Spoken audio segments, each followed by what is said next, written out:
வணக்கம். நான் உங்கள் ஜெயா அம்மா. இன்னைக்கு வீடியோவில் என்ன பார்க்க போகிறோம்னா உரப்படை பார்க்க போகிறோம். நான் இப்போ ரொம்ப நாளாச்சு வீடியோ போட்டு ஊருக்கு போயிருந்தேன், அதனால் போட முடியல. இப்போ நான் வைசாக் வந்திருக்கேன் என் பொண்ணு வீட்டுக்கு. அங்கேருந்து ஒரு வீடியோ போடலான்னு நினச்சேன். அதனால இன்னைக்கு உரப்படை பார்க்க போகிறோம். இப்போ நான் ஊற வைக்கிறேன்.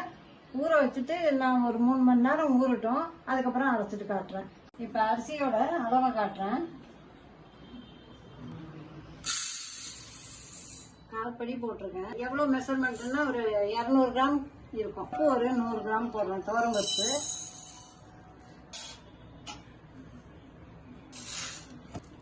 கடலைப்பருப்பு 100 கிராம். 2 வாட்டி 3 வாட்டி கழுவிட்டு அரிசியை தண்ணி ஊற்றி நல்ல தண்ணி ஊற்றி ஊற வச்சிருக்கேன். பருப்பையும் நல்லா கழுவிட்டு 2 கடலைப்பருப்பு துவரம்பருப்பு ரெண்டையும் கழுவிட்டு ஊற வச்சிருக்கேன். இது ஒரு 3 மணி நேரம் ஊறட்டும், அதுக்கப்புறம் நம்ம அதை எடுத்து அரைக்கலாம். அரிசி 3 மணி நேரம் ஊறிடுச்சு. இது ஒரு 15 மிளகாய் போட்டிருக்கேன். ஒரு அரை டீஸ்பூனு மிளகு போட்டிருக்கேன். 1 டீஸ்பூன் சோம்பு போட்டிருக்கேன். தோலை எடுத்து கட் பண்ணி வச்சுருக்கேன். இஞ்சி 1 ஸ்பூன். எல்லாத்தையும் ஒரு அடி அடிச்சுட்டு அதுக்கப்புறம் அரிசியை போட்டு அரைக்க போறேன். இந்த மாதிரி அடிச்சுட்டு அதுக்கு மேல அப்புறம் அரிசியை போட்டு அரைக்கலாம்.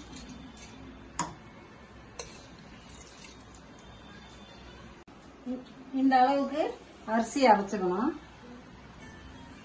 இந்த மாதிரி அரைச்சிக்கணும். கடலைப்பருப்பும் துவரம்பருப்பும் ஊற வச்சதான் இப்போ அரைக்கிறேன். அரிசி மாதிரி ரொம்ப நைஸா அரைக்க வேண்டாம். இது அரைச்சா போதும். ரொம்ப நைஸா அரைக்க வேண்டாம். இந்த மாதிரி இருந்தா போதும். உரப்படைக்கு அப்படிதான் நல்லா இருக்கும். இதை அரைச்சி முடிச்சுட்டேன். இப்போ எல்லாத்தையும் ஒன்றா மிக்ஸ் பண்ணிட்டு இதில் ஒன்றா போடுறேன்.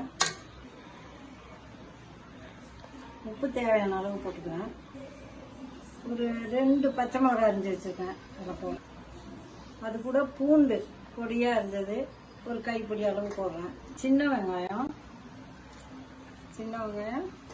ஒரு கைப்பிடி அளவு போட்டு, கொத்தமல்லி தேவையான அளவு கொஞ்சம் போட்டிருக்கேன்.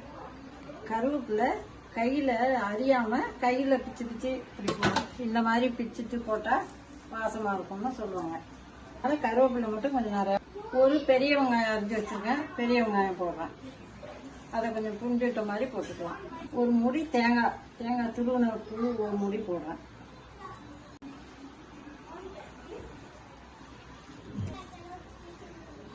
நல்ல வாசனையாக இருக்குது. கையில் தட்டுறதுக்கு இது மாதிரி இருக்கணும். தண்ணியை தொட்டுக்கிட்டு இந்த மாதிரி உருட்டிட்டு கல்லில் தட்டணும். வாழை இலை இருந்தால் வாழை இலையும் தட்டிட்டு கல்லில் போடலாம். அரைச்சி ரெடி ஆகிடுச்சு. கொஞ்சம் தண்ணி தொட்டுக்கிட்டு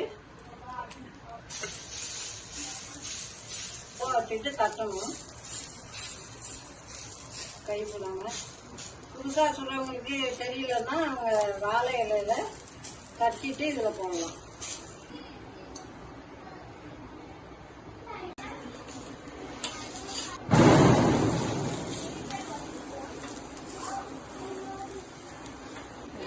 கொஞ்சம் அந்த மாதிரி கொஞ்சம் குத்தி விட்டாக்க இந்த எண்ணெய் எல்லாம் உள்ள போகும். நல்லா கொஞ்சம் அரை மொறுமொறுன்னு வரும். கொஞ்சம் திருப்பி போட்டு நல்லா செவரணும். செவந்து வந்துடும். இதை எடுத்துடலாம்.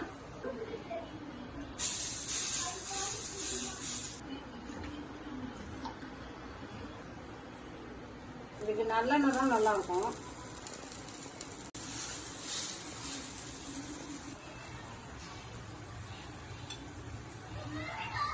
இந்த உரப்படை காலையில டிஃபனுக்கும் செய்யலாம், நைட்டு டின்னருக்கும் செய்யலாம்.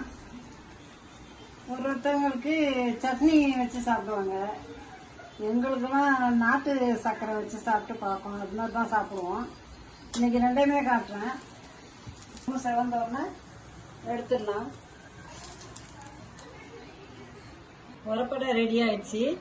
இது சட்னி இருக்குது, இது வெல்லம் இருக்குது. வெல்லம் நாட்டு சர்க்கரை. இதுவும் சாப்பிடலாம், சட்னி வச்சு சாப்பிடலாம். எது பிடிக்குதோ அதை சாப்பிடுவாங்க. எங்களுக்கு வெல்லம் பிடிக்கும், அதனால நாங்கள் வெல்லம் வச்சு சாப்பிடுவோம். ரொம்ப நல்லா இருக்கும். செஞ்சு பாருங்க. செஞ்சு பார்த்து சாப்பிட்டு பார்த்துட்டு எனக்கு கமெண்ட் பண்ணுங்க, லைக் பண்ணி ஷேர் பண்ணுங்க. நன்றி, வணக்கம்.